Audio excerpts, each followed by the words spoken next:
धैर्य की दूरी को धारण करने वाले भरत जी धीरज धरकर कमल के समान हाथों को जोड़कर वचनों को मानो अमृत में डुबाकर सबको उचित उत्तर देने लगे। गुरुजी ने मुझे सुंदर उपदेश दिया। प्रजा मंत्री आदि सभी की यही सम्मत है। माता ने भी उचित समझकर ही आज्ञा दी है और मैं भी अवश्य उसको सिर चढ़ाकर वैसा ही करना चाहता हूँ, क्योंकि गुरु पिता माता स्वामी और सुहृद अर्थात मित्र की वाणी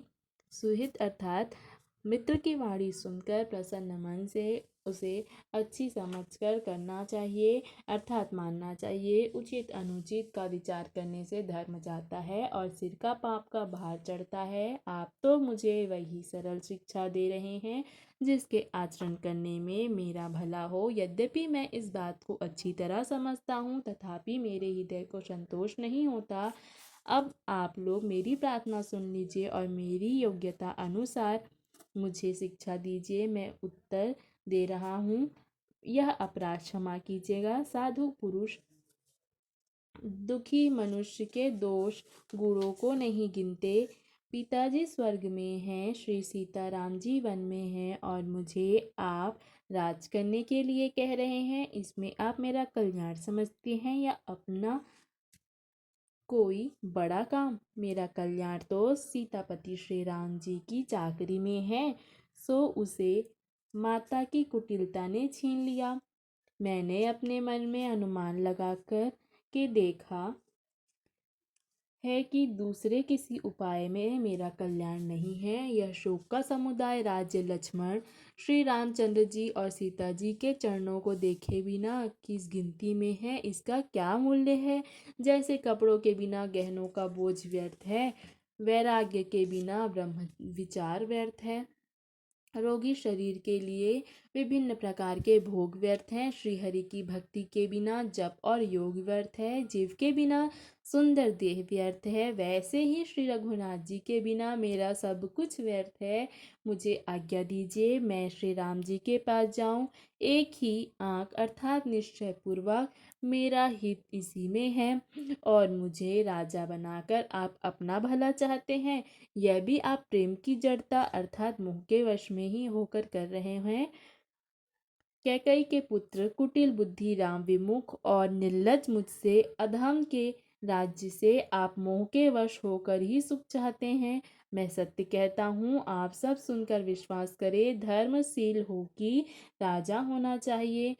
आप मुझे हट करके जो ही राज्य देंगे त्यों ही पृथ्वी पाताल में धस जाएगी। मेरे समान पापों का घर कौन होगा जिसके कारण सीता जी और श्री राम जी का वनवास हुआ।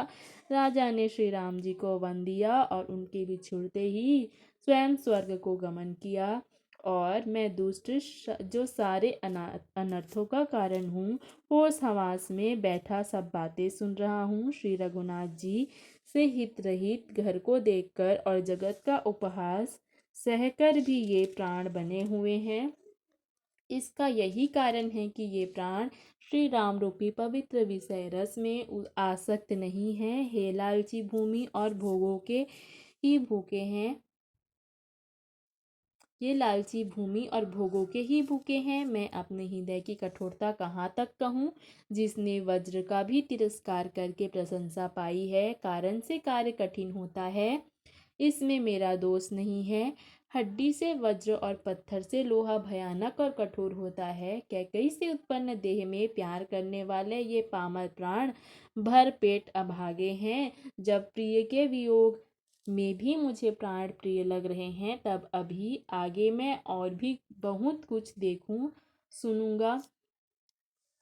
लक्ष्मण श्री राम जी और सीता जी को तो वन दिया, स्वर्ग भेजकर पति का कल्याण किया, स्वयं विधवापन और अपयश लिया, प्रजा को शोक और संताप दिया और मुझे सुख सुंदर यश और उत्तम राज्य दिया। कैकई ने सभी का काम बना दिया, इससे अच्छा अब मेरे लिए और क्या होगा?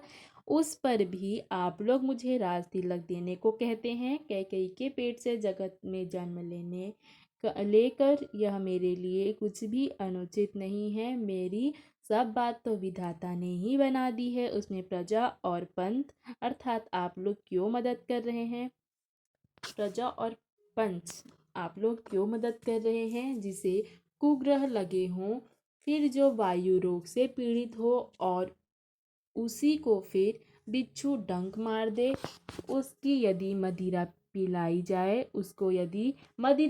जाए तो कहिए यह कैसा इलाज है।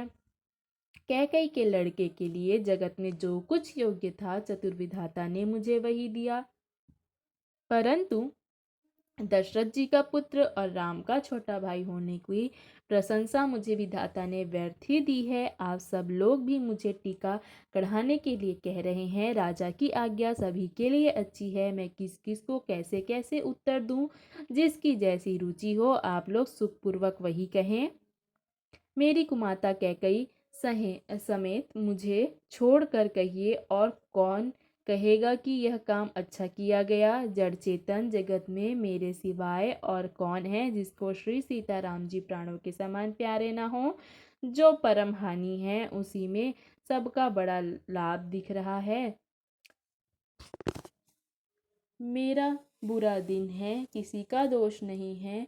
आप जो कुछ कहते हैं सो सब उचित ही है, क्योंकि आप लोग संशयशील और प्रेम के वश में हैं। जो श्री रामचंद्र जी की माता बहुत ही सरल हृदय हैं और मुझ पर उनका विशेष प्रेम है, इसलिए मेरी दीनता देखकर वे स्वाभाविक स्नेहवश ही ऐसा कह रही हैं। गुरु जी ज्ञान के समुद्र हैं, इस बात को सारा जगत जानता है। जिनके लिए विश्व हथेली पर रखे हुए बेर के समान है, वे भी मेरे लिए राज तिलक का साज सज रहे हैं। सत्य है, विधाता के विपरीत होने पर सब कोई विपरीत हो जाते हैं। श्री रामचंद्र जी और सीता जी को छोड़कर जगत में कोई यह नहीं कहेगा कि इस अनर्थ में मेरी सम्मति नहीं है। मैं उसे सुखपूर्वक सुनूंगा और सहूंगा, क्योंकि जहाँ पानी होता है वहाँ अंत में कीचड़ होता ही है। मुझे इसका भय नहीं है कि जगत मुझे बुरा कहेगा, और न मुझे परलोक का ही सोच है। मेरे हृदय में तो बस एक ही दुस्सह दानावल धधक रहा है कि मेरे कारण श्री सीता राम जी दुखी हुए।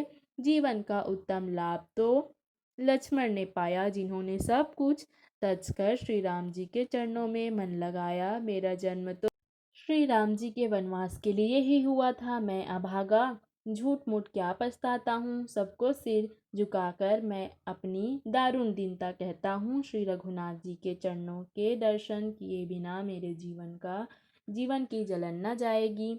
मुझे दूसरा कोई उपाय नहीं सूझता।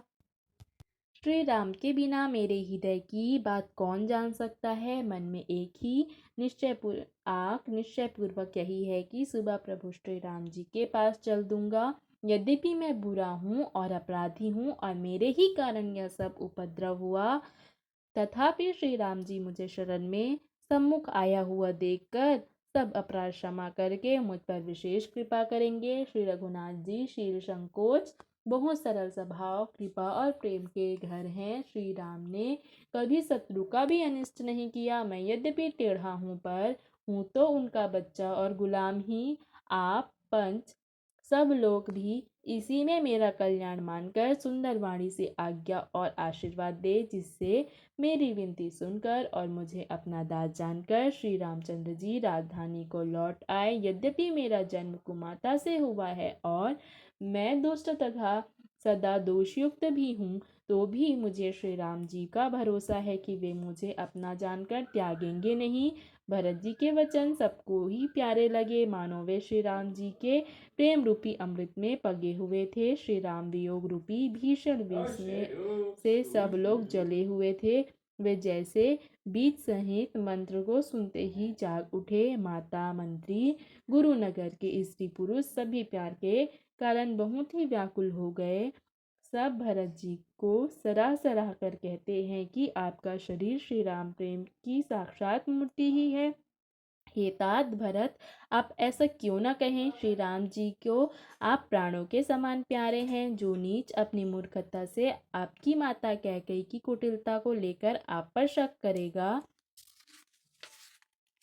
वह दुष्ट करोड़ों पुरखों सहित 100 कल्पों तक नरक के घर में निवास करेगा। सांप के पाप और अवगुण को मणि नहीं ग्रहण करती, बल्कि वह विष को हर लेती है और दुख तथा दरिद्रता को भस्म कर देती है।